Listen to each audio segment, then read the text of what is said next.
Bienvenidos a un episodio más de Capital Emprendedor. En esta ocasión nos acompaña un invitado estelar que nos va a compartir su experiencia como un gran empresario. Déjenme platicarles un poquito sobre Carlos Solana. Innovación. Libertad empresarial. Comunidad. Crecimiento. Estrategia. Capital Emprendedor. El podcast para dueños de negocio que quieren profesionalizar su empresa Y expandir su libertad. Capital Emprendedor. Carlos Solana es chairman de Petravia y Terramar, que es una empresa mexicana de extracción, transformación y comercialización de mármol travertino. Cuenta con más de 50 años de experiencia exportando sus productos alrededor del mundo en más de 70 países como Brasil, España, Italia, entre otros.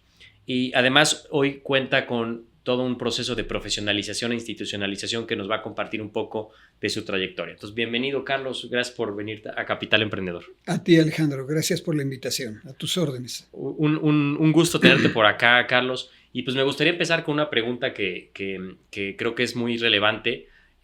Somos empresarios, tú eres un gran empresario y has ayudado a muchos empresarios. Para ti, ¿qué es un empresario? ¿Cómo lo definirías? Sí, existen infinidad de definiciones de empresario, pero creo que cada quien puede tener la propia. Sí.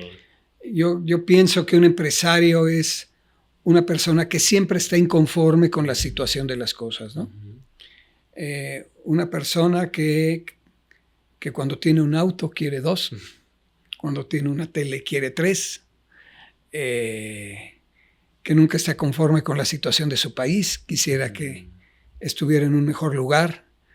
Me hubiera encantado que nuestro país hubiera tenido 4 o 5 veces más medallas de las que obtuvo en la Olimpiada, y que en el Concierto de las Naciones no fuéramos un país de media tabla, sino que estuviera casi del tamaño del su PIB, que es el 14 o el 15, creo que debemos de estar dentro de los 15 primeros lugares y ¿por qué no dentro de los 10 primeros lugares? Me acuerdo que cuando terminé la carrera a principios de los 70, los tigres de Oriente, de Asia, particularmente Corea, pues tenían un PIB inferior al de México y tenían condiciones también inferiores. Y los admiro mucho porque le apuestan a la educación. Y hoy lo vi en la Olimpiada, fueron el 6º lugar. Y en la economía también tienen un lugar importantísimo. Exacto. E inversiones cuantiosas en nuestro México. Entonces, en todos los aspectos de mi vida estoy inconforme. Una sana inconformidad, ¿correcto? Te lo platiqué, es la conformidad de tener más, para dar más y para hacer más. No podemos dar, la gente tiene tantísimas necesidades y espera muchísimo de nosotros, que si no estamos llenos y tenemos lo suficiente casi para desparramarnos, pues, va a ser imposible. Y no nada más se trata de tener y de dar, sino de ser y de trascender más allá, ¿correcto? Esta vida es temporal, en lo particular creo que en otra vida, pero me gustaría dejar un legado anónimo además, ¿no? Quiero trascender anónimamente. Entonces, para mí empresario es esa persona inconforme con la situación de las cosas que decide hacer algo, ¿correcto? Y se esfuerza más que los demás y trabaja más que los demás y se rodea de los mejores y está en permanente búsqueda de la mejora. Yo te definiría como un inconforme permanente, pero consciente que a través de la acción y del quehacer se puede superar esa situación. Wow, increíble, me encantó. O sea, es alguien que al final deja un legado, ¿no? A través de la acción, a través de mover las cosas, ¿no? De no estar conforme con cómo están las cosas. Y creo que aquí juega un papel muy importante que te he escuchado, que es la ambición. O sea, creo que a veces en nuestra cultura la ambición de repente pues, está mal vista, ¿no? Hasta hay un significado negativo a la ambición, pero yo te escucho decir, a ver, la ambición es buena porque al final te ayuda a crecer, ¿no? ¿Qué papel tú ves que tiene la ambición en el éxito de un empresario? Definitivamente un papel importante. El empresario vive buena parte de su tiempo, y no toda la parte de su tiempo, sino buena parte de su tiempo, soñando, ¿correcto? Soñando el logotipo de su empresa, Sí. soñando el uniforme de sus colaboradores, soñando a los mercados que va a llegar, en el empaque de su producto y tantísimas cosas. Entonces creo que el empresario tiene que ser una persona muy ambiciosa, precisamente para satisfacer esa inconformidad. Claro. Y tengo que decir que sanamente ambicioso, ¿correcto? Eso me gusta. Primero reconocer y disfrutar lo que tenemos, que nos realice plenamente, pero siempre estar en busca de algo mejor. Entonces, creo que el empresario es aquel soñador, Sí. y cuando hablo a jóvenes que pretendo invitar a ser empresarios, los invito a soñar, pero principalmente a despertar. Wow. ¿Correcto? O sea, hay que soñar, despertar y empezar a trabajar en la realización de ese sueño. Totalmente. Sueñas, idealizas, despiertas, trabajas, te esfuerzas y al final pues ves materializado ese Quiero ese decirte sueño. que el trabajo siempre paga y que el trabajo bien hecho siempre paga mejor. Exacto. Hay veces, perdona que me explaye un poquito, No, adelante. pero hay veces que me comparaba con la competencia y decía, tenemos los mismos clientes, tenemos la misma materia prima, tenemos muchas veces la misma maquinaria. Y decía yo, ¿qué me puede diferenciar? Nunca tuvimos el mismo capital, ellos siempre tuvieron más capital que yo. Okay. Pero lo único que me podía diferenciar eran las personas que colaboraban conmigo y nuestros valores, ¿no? Claro. La congruencia de los valores. Es fácil hablar de valores, son muy etéreos, pero se convierten en virtudes cuando se llegan a concretar y a vivir permanentemente. Claro. Sí, y me encanta esto que dices de ambición sana, ¿no? Porque ambición sana implica, obviamente, disfrutar, ¿no? Lo que tienes, porque luego hay muchos empresarios que van creciendo y están tan en el futuro que tampoco disfrutan, que nunca disfrutan el progreso que han consistido, ¿no? Y también la otra es una ambición sana en tema de, como dices, con valores, ¿no? No se trata de pasar por quien sea con tal de lograr tus objetivos. Así es, no para lograr tus ambiciones, tus sanas ambiciones también, pues vas a pasar sobre las personas o vas a permanecer en la ilegalidad o vas a cometer delitos, ¿no? Exacto. No, tenemos que... El empresario siempre además tiene el reflector siempre puesto en él, para bien o para mal, ¿correcto? ¿Y de cuántos malos empresarios sabemos? Muchos. De muchos. Pero también de cuántos buenos que pueden ser ejemplo para nosotros y para los demás, para demostrar que sí se puede, sí.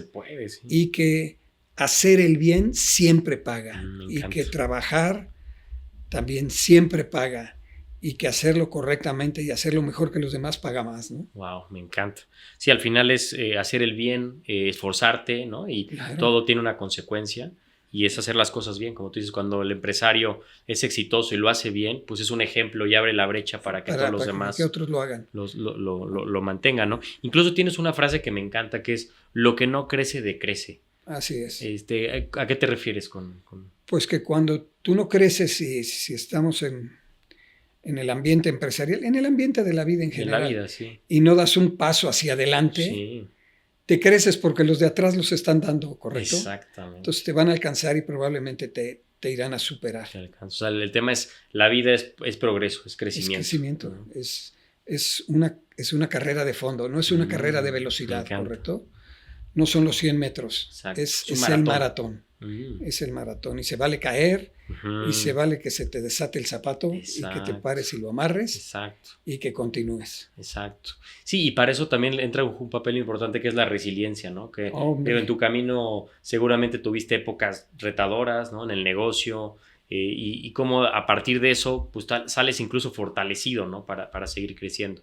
Así es. Se trata de caerse y de levantarse. Sí. Me tocaron unas épocas muy difíciles. Hoy hablo con los jóvenes y ellos viven otras etapas. Sí. Pero a mí me tocó varios sexenios en los que siempre los llamábamos las crisis recurrentes. Cada 6 años, cada cambio de gobierno había una crisis. Una devaluación del 50, del 70%. Tan grandes o más grandes que las que hoy tiene Argentina. Sí. Y lo digo porque Argentina está destinada a salir de esa crisis, ¿no? Entonces, pues los empresarios creíamos en las mentiras que nos decía el gobierno y generalmente nos endeudábamos, ¿correcto? Y al final del sexenio, tu deuda se multiplicaba varias veces y a muchos los puso en riesgo. Tuve compañeros o conocidos que algunos perdieron su empresa, otros menos perdieron sus familias, porque todo afecta, y algunos de ellos perdieron la vida. Wow. No porque se hayan suicidado, sino porque contrajeron enfermedades causadas por ese estrés que les hizo perder la vida. Wow, qué fuerte. Sí, no, muy fuerte, la verdad, esto que cuentas, y me imagino que eran entornos muy inciertos, que como empresarios... Cada 6 años se reinventaba todo, ¿no? Se reinventaba el país, la inflación crecía, algunos de nosotros crecimos en la inflación, pero particularmente algo que nos afectaba muchísimo, al menos a mí, eran las devaluaciones. Las devaluaciones, ¿no? Claro, así es, muchos negocios afuera. Y principalmente comprabas tu maquinaria con proveedores extranjeros, aún se sigue haciendo así, al menos en México no somos productores de la maquinaria en el sector en el que yo estoy, y se compra afuera, y pues nunca terminabas de pagar la maquinaria, ¿no? Sí, ¿no? Súper complejo. ¿Y cómo le hiciste, Carlos, para no soltar la toalla? Seguramente hubo momentos donde decías, híjole, está muy difícil, hay muchos retos. Mira, ¿qué te mantuvo a flote? La confianza en Dios, soy una persona creyente. Está buenísimo. El saber que todo pasa y que cuando está más oscuro es porque ya va a amanecer. Cuando ves creer que cuando se cierra una puerta se abre otra, y es verdad. Me enfoqué a la exportación después de las devaluaciones. Tuviste que hacer. Hubo en México un tiempo en que, bueno, todavía lo hay, control de cambios y toditito aquello, y bueno, a mí me interesaba generar dólares, y la forma más común de generarlos es exportando. Claro. Es exportando, y por ahí me fui. Cambiamos completamente el giro de la empresa para hacerla exportadora. Ya no depender más de la economía nacional, que cada 6 años tropezaba, ni de depender siquiera del peso mexicano, sino depender de una moneda más fuerte, como es el dólar, y que nos permitía comprar y pagar en aquello, porque no me importaban mucho las devaluaciones.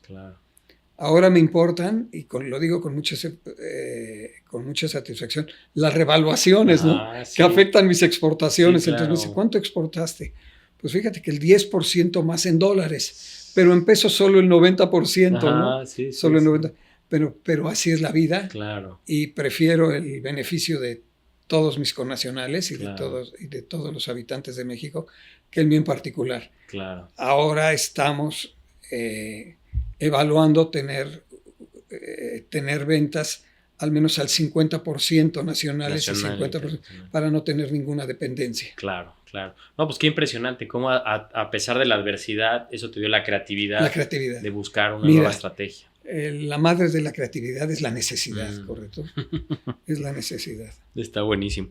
Oye, Carlos, y bueno, eres un ejemplo de alguien que no solamente sueña, sino que también has trabajado, has conquistado tus sueños. Tienes una frase que me encanta que dice, querer no es poder, ¿no?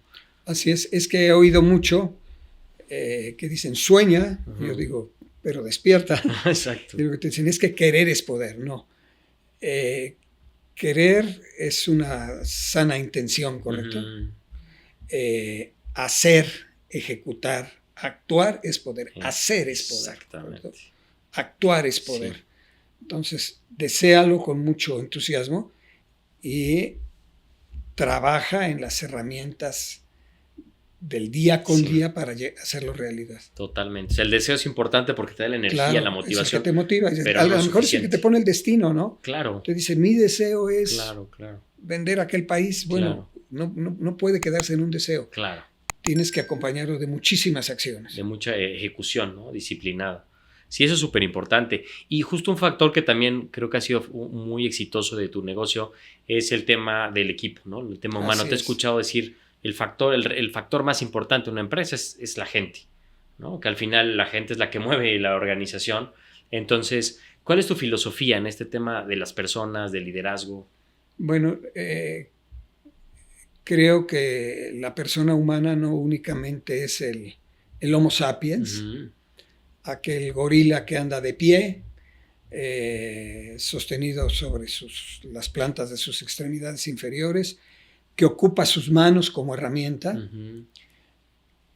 ni siquiera que es aquel que tiene características superiores a los demás seres de la creación, porque tiene inteligencia, porque tiene voluntad y porque tiene libertad. Principalmente. Entonces, no solo por eso nos distinguimos de los demás, nos distinguimos por nuestro origen trascendente y nuestro destino trascendente. Somos mucho más que el Homo sapiens, con características superiores con características inferiores, como son la herramienta de sus manos o de sus extremidades. Somos mucho más que eso. Y te decía que lo probé así. Con mi competencia tenía yo los mismos insumos, lo pudiera yo decir así, pero teníamos, estábamos muy enfocados al personal. Yo digo que gente de segunda o de tercera como yo tiene que contratar gente de primera, que me jale hacia arriba, ¿correcto? Y algunos otros, gente de segunda o de tercera, contratan gente de cuarta o de quinta para que nunca pongan en riesgo su puesto ni su estatus, ¿no? Claro. Yo creo que las personas somos lo más importante que hay. La empresa está hecha no solamente por el hombre, no solamente con el hombre, sino está hecha para el hombre, ¿correcto? Y la empresa debe de ser generadora de riqueza. Y yo digo de riqueza humana primero y de riqueza económica. Así es en la redacción del enunciado, aunque la realidad es que primero tenemos que tener riqueza económica para poder cumplir lo demás. Exacto. O sea, se tienen que dar las dos. Claro. Es muy fácil decir que te tienes que rodear con gente de primera, ¿correcto? Y la gente de primera cuesta mucho. Y nuestras empresas, cuando empezaron siendo una idea, y luego siendo unas micros, y luego siendo pequeñas, y ya en mi caso siendo una mediana empresa, correcto, pues muchas veces no pueden pagar los sueldos de las mejores empresas. Pero sí podemos hacer que nuestros colaboradores se conviertan en esas mejores empresas. A través de la formación integral, ¿no? No únicamente de la capacitación, sino de una formación integral, valga la redundancia, completa, ¿no? Tenemos que enseñarles civismo. Tenemos que enseñarles nutrición. Tenemos que enseñarles salud, paternidad responsable. Y después vendrá todo lo técnico, ¿no? Claro. De mecánica o de contabilidad o de finanzas o de qué sé yo. Es difícil poder pagar a la gente de primera, pero se puede empezar formándola. Y la empresa irá creciendo e irá pudiendo contratar a mejores niveles de personal. Claro. O haciendo de los propios, ¿no? Claro. Que eso es lo ideal. Que esa gente crezca contigo, ¿no? Y que te dé mucho gusto saber que llegó en una bicicleta, pero que al año andaba en motocicleta. Y después su coche. Y después puso su coche y después, ¿por qué no?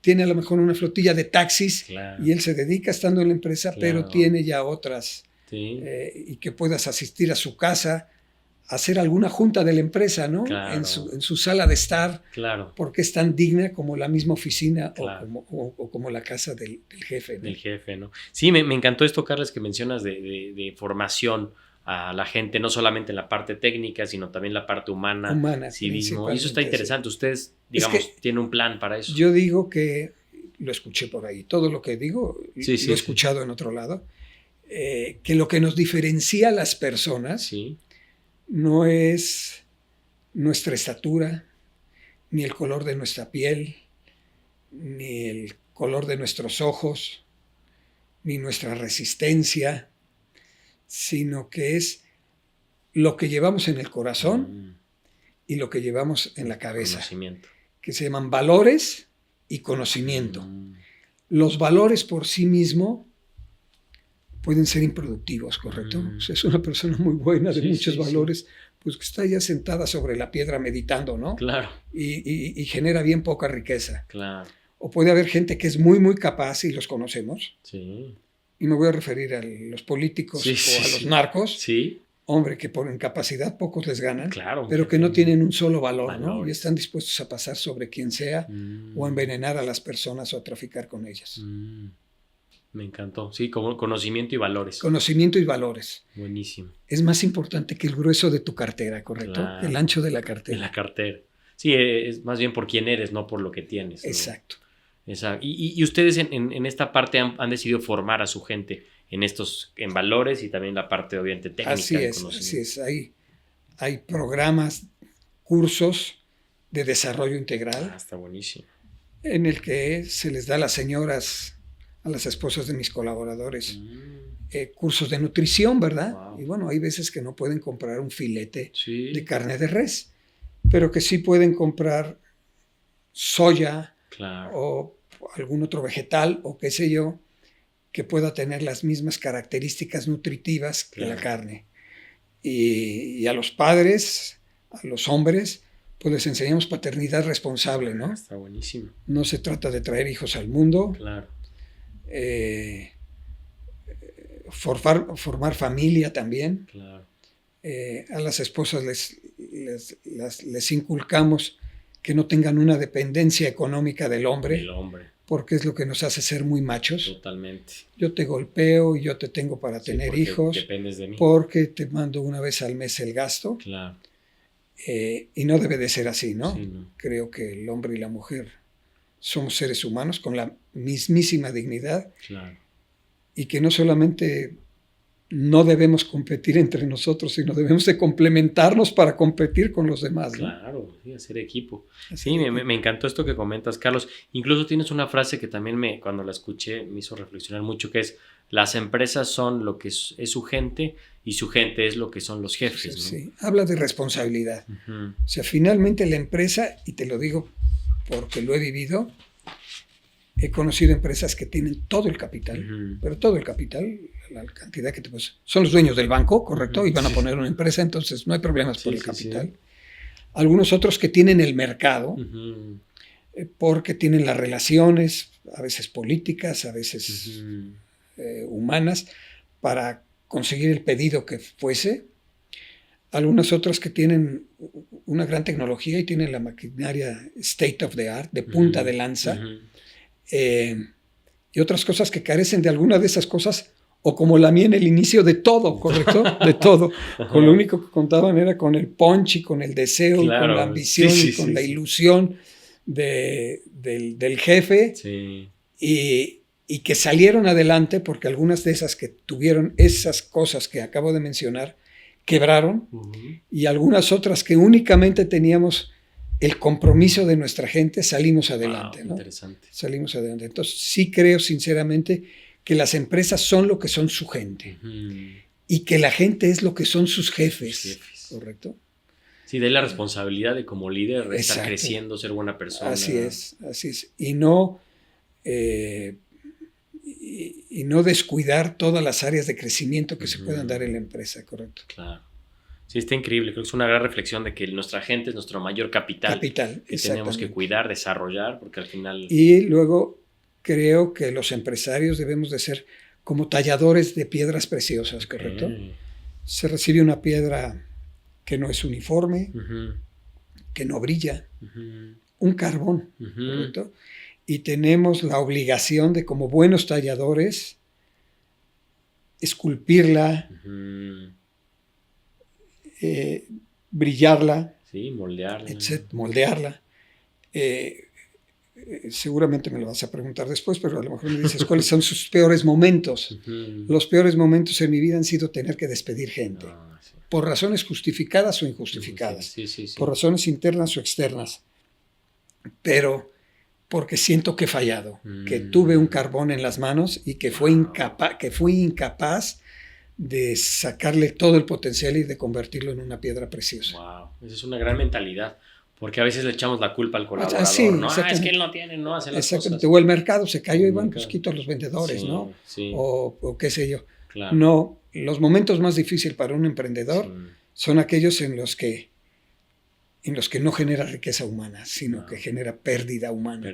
Y la primera pérdida humana es el desempleo, ¿no? Sí, totalmente. Wow, qué fuerte, pero qué valiosa reflexión, ¿no? Y en este caso, Carlos, digo, más de 50 años con el negocio, desde que empezó con un sueño, lo escalaste, pues bueno, lo has profesionalizado y demás. ¿Cómo le han hecho para mantenerse vigentes? Porque ya lo platicamos, el entorno va cambiando, las evaluaciones, bueno, ya viste lo que hiciste con la exportación, pero ¿tiene alguna práctica generalmente para estar innovando, para mantenerse vigentes ante un entorno muy cambiante? Me creerías que no. Okay. Quisiera yo decirte que sí, ¿correcto? Hoy recién, hace 2 o 3 años, tenemos un departamento de innovación, pero nunca lo había yo tenido en mi vida. Sí. Sino volví a ser el pisa y frena y acelera y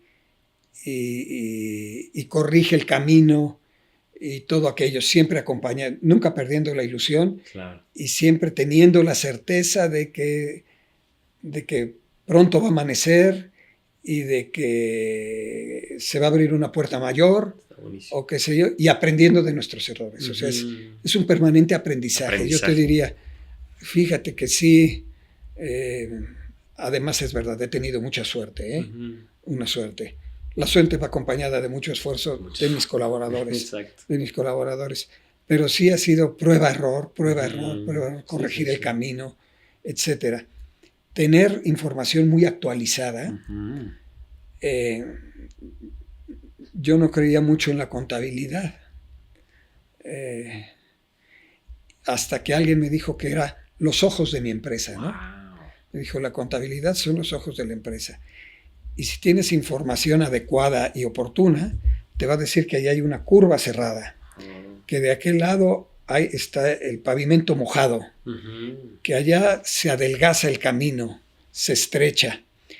Y bueno, empezar a medir las cosas al momento, instantáneamente, te va diciendo cómo vas y si te estás saliendo del camino, claro, o no te estás, y te permite corregir, ¿no? Claro. Entonces, esa fue para mí una experiencia maravillosa.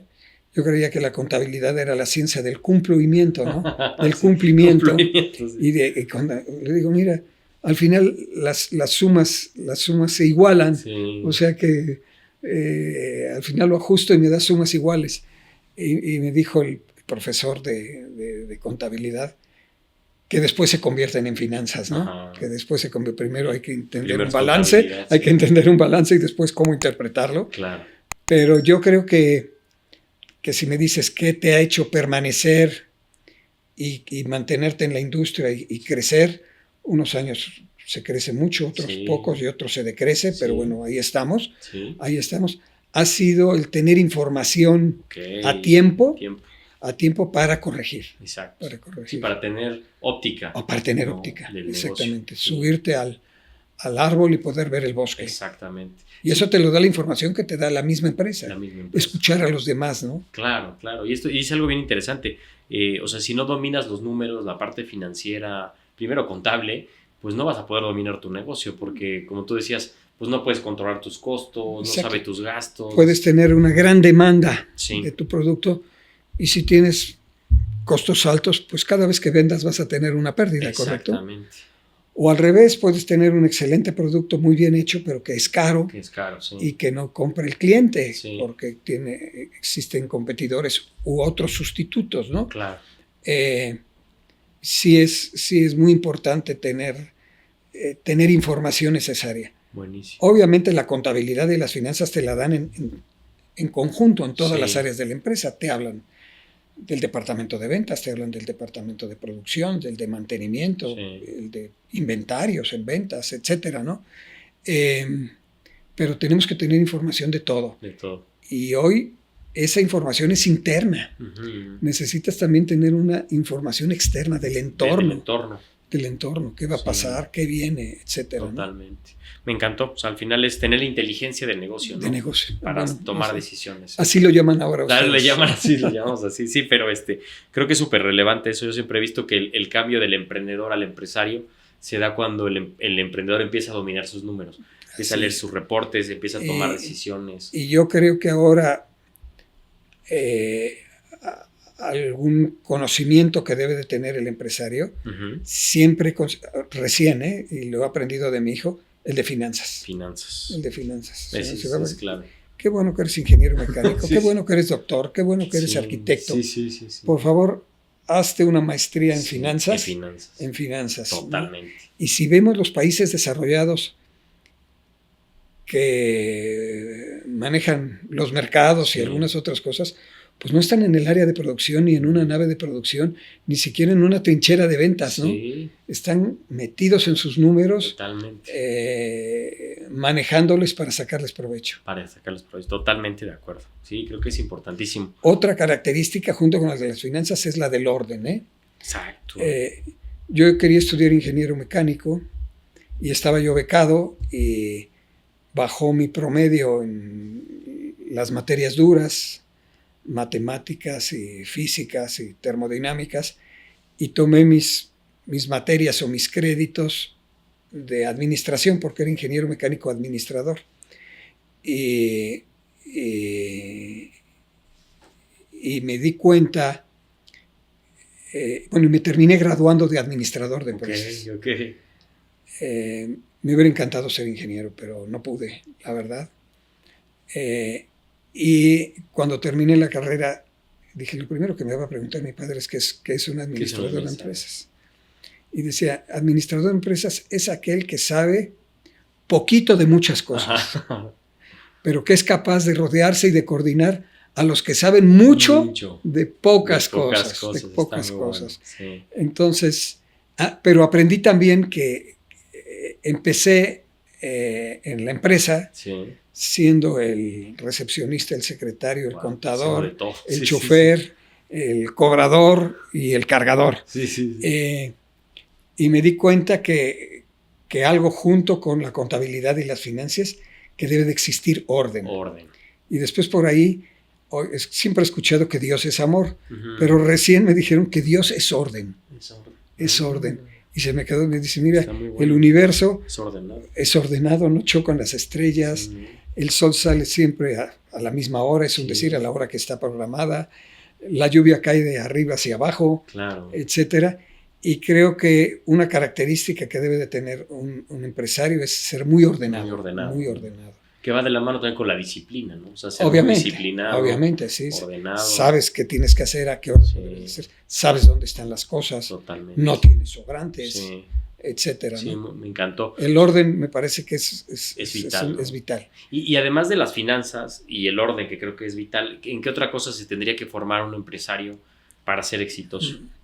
Bueno, definitivamente en responsabilidad social, ¿no? O sea, porque si estamos hablando que el área más importante de la empresa es recursos humanos, porque ahí estás queriendo seleccionar y después contratar a las mejores personas, pues en recursos humanos y muy particular, más que recursos humanos, en temas humanos y sociales, ¿no? Liderazgo, ¿verdad? También. Mira, yo diría casi doctrina social.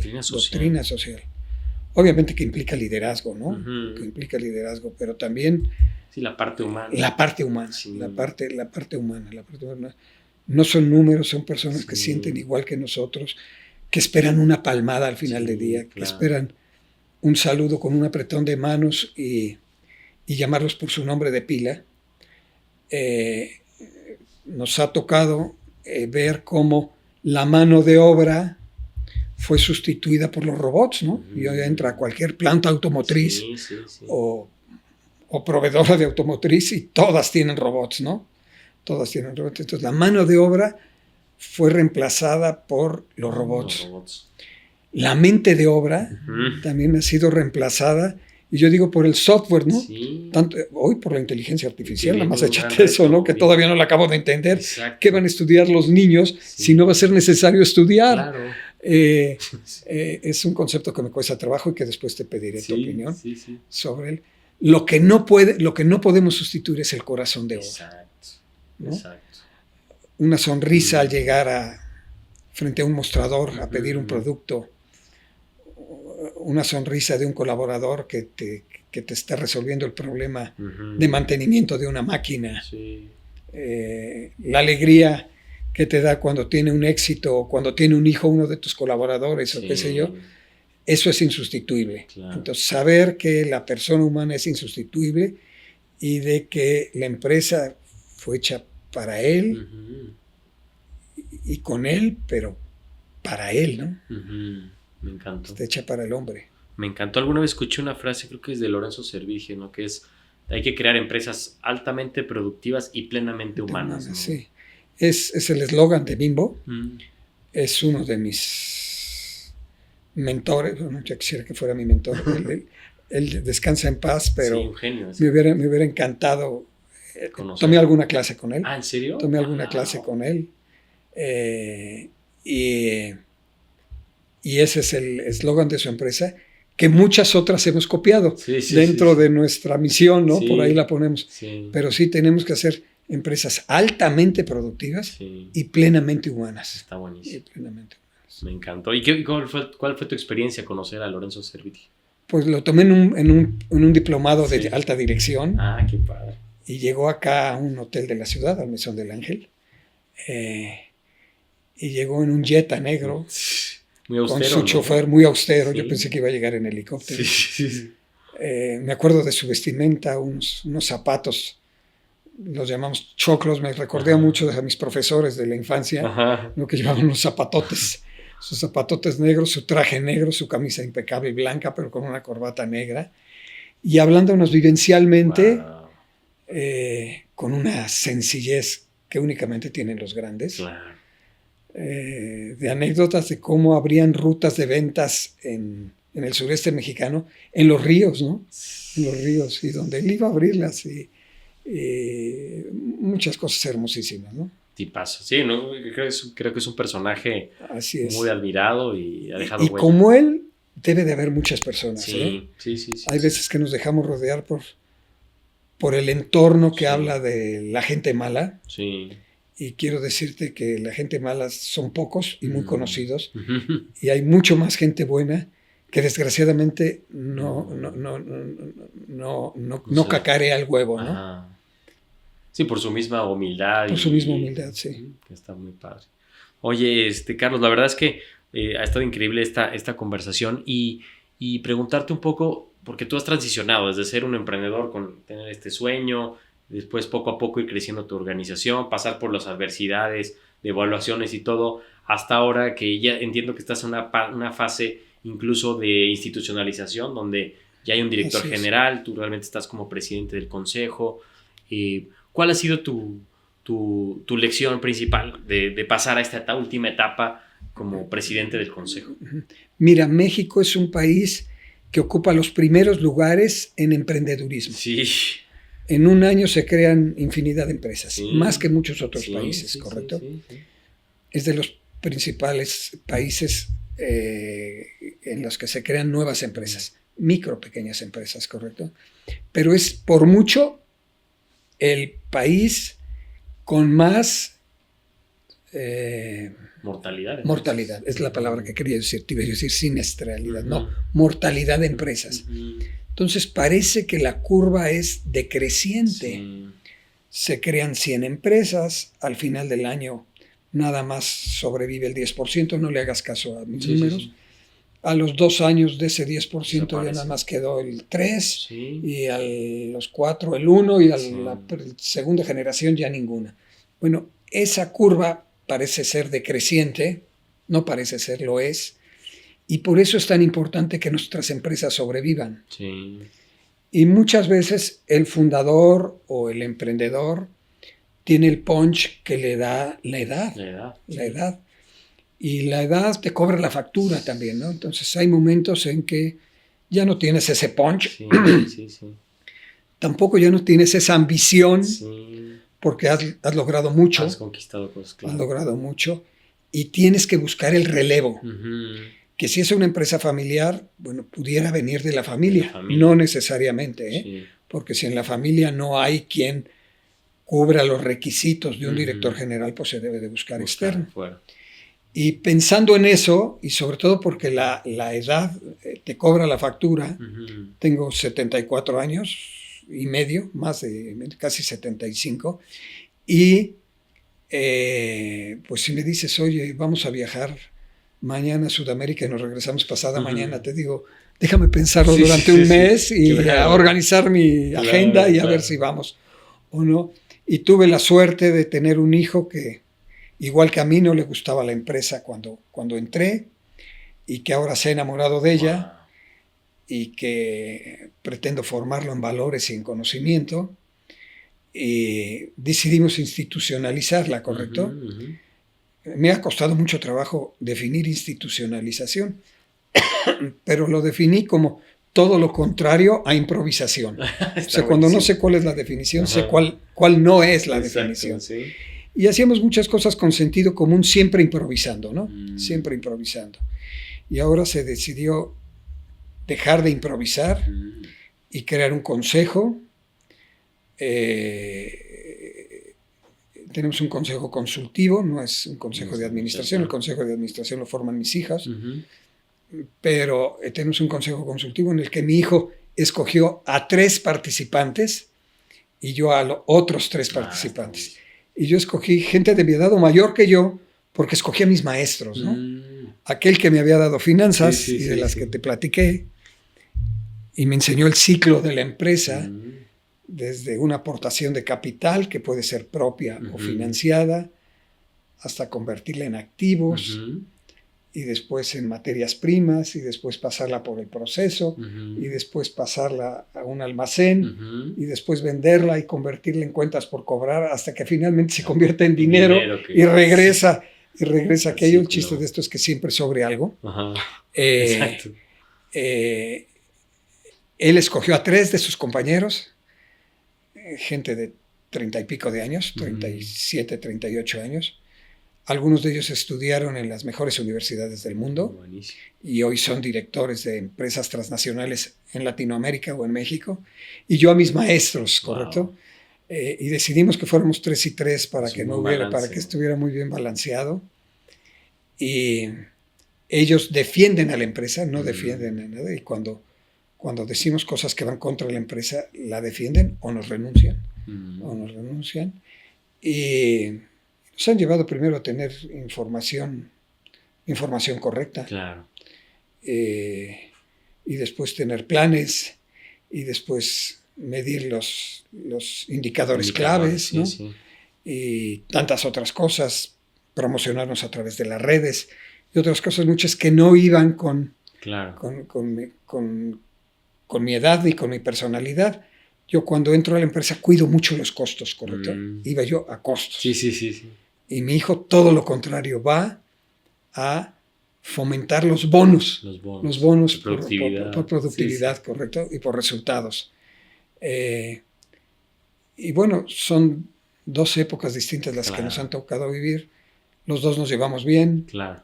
Hemos tenido nuestros agarrones y tuvimos que tomar un curso de comunicación.